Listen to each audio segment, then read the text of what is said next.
اعوذ باللہ من الشیطان الرجیم بسم اللہ الرحمن الرحیم ثم ارسلنا موسیٰ واخاہ ہارون بآیاتنا وسلطان مبین الی فرعون وملئہ، پھر ہم نے بھیجا موسیٰ اور اس کے بھائی ہارون کو اپنی نشانیوں کے ساتھ اور کھلی اور روشن سند کے ساتھ فرعون اور اس کے سرداروں کی طرف، فاستکبروا وکانوا قوما عالین، تو انہوں نے استکبار کیا، گھمنڈ کیا، تکبر کیا، اور وہ بڑے سرکش لوگ تھے۔ فقالوا انؤمن لبشرین مثلنا وقومہما لنا عابدون، انہوں نے کہا کیا ہم اپنے جیسے دو انسانوں پر ایمان لائیں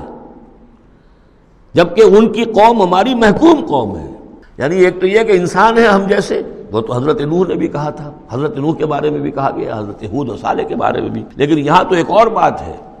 نہ صرف یہ کہ ہم جیسا انسان ہے موسیٰ اور ہم جیسا انسان ہے ہارون، بلکہ یہ ہماری محکوم قوم سے تعلق رکھنے والا، اس کی جرت آ کر ہمارے سامنے کھڑا ہو اور بات کرے۔ اب یہاں یہ لفظ نوٹ کیجئے، قومہما لنا عابدون،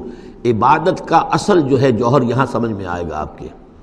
ظاہر بات ہے بنی اسرائیل اس معنی میں عبادت نہیں کرتے تھے فرعون کی یا فرعون کی قوم کی جس معنی میں ہم نے عبادت کا مفہوم سمجھا ہوا ہے،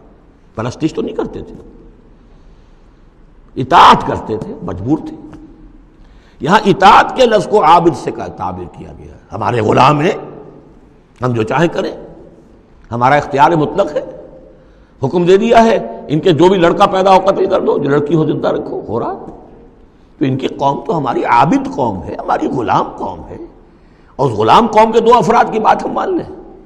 انؤمن لبشرین مثلنا وقومہما لنا عابدون فکذبوہما، تو انہوں نے جھٹلا دیا ان دونوں کو، فکانوا من المہلکین، تو پھر وہ ہو گئے ہلاک ہو جانے والوں میں سے۔ وَلَقَدْ آتَيْنَا مُوسَى الْكِتَابَ لَعَلَّهُمْ يَهْتَدُونَ، اور پھر ہم نے موسیٰ کو کتاب دی تاکہ وہ ہدایت پائیں۔ وَجَعَلْنَا ابْنَ مَرْيَمَ وَأُمَّهُ آیَةً، اور اسی طرح ہم نے ابن مریم حضرت عیسیٰ علیہ السلام اور ان کی والدہ یعنی حضرت مریم کو نشانی بنا دیا۔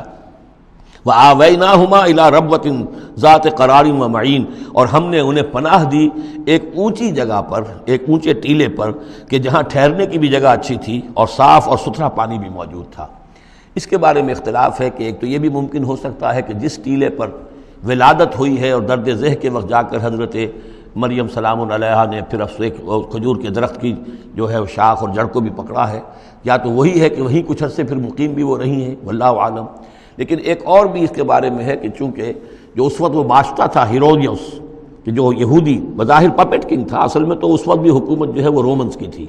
لیکن انہوں نے ایک یہودی کو برائے نام وہاں بادشاہ بنایا ہوا تھا، ایک نظام تھا آٹونومس، جیسے ہمارے ہاں انگریز کے زمانے میں راجے مہاراجے تھے یا یہ نواب تھے، نواب بہاولپور اور نواب فلاں کے، اس طرح کا معاملہ تھا۔ تو وہاں اس شخص کو یہ خواب آ گیا تھا کہ ایک بچہ پیدا ہونے والا ہے کہ جو تمہاری لیے بہت ہلاکت کا موجب ہوگا، تو اس نے بھی حکم یہی دے دیا تھا کہ اب یہ کہ جو بھی کوئی بچہ پیدا ہو ان دنوں کے اندر، کیونکہ نجومیوں نے یہ خبر دی تھی تو وہ سب کو قتل کر دیا جائے۔ تو حضرت مریم اپنے بچے حضرت عیسیٰ کو لے کر پھر مصر چلی گئیں،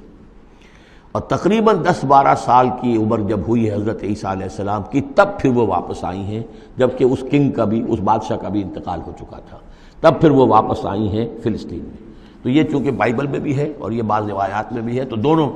ہو سکتا ہے کہ وہاں مصر کو، وہاں کوئی اونچی جگہ پر اللہ تعالیٰ نے ان کے لیے جو جگہ بنائی ہو اس کی طرف اشارہ ہو۔ یا ایھا الرسل کلوا من الطیبات واعملوا صالحا، اب اتنے رسولوں کا ذکر کر کے فرمایا اے رسولو پاکیزہ اور حلال چیزیں کھاؤ اور عمل کرو عمدہ، انی بما تعملون علیم، اور جو کچھ تم کر رہے ہو میں اس سے باخبر ہوں۔ وَإِنَّ هَٰذِهِ أُمَّتُكُمْ أُمَّةً وَاحِدَةً، اور یہ تمہاری ایک ہی امت ہے، تم سب ایک ہی امت ہو، تمام انبیاء اور رسل، وہ 1.25 لاکھ ہوں، 313 رسول ہوں، جو بھی جن کا ذکر قرآن میں آ گیا، وہ بھی جن کا ذکر قرآن میں نہیں آیا۔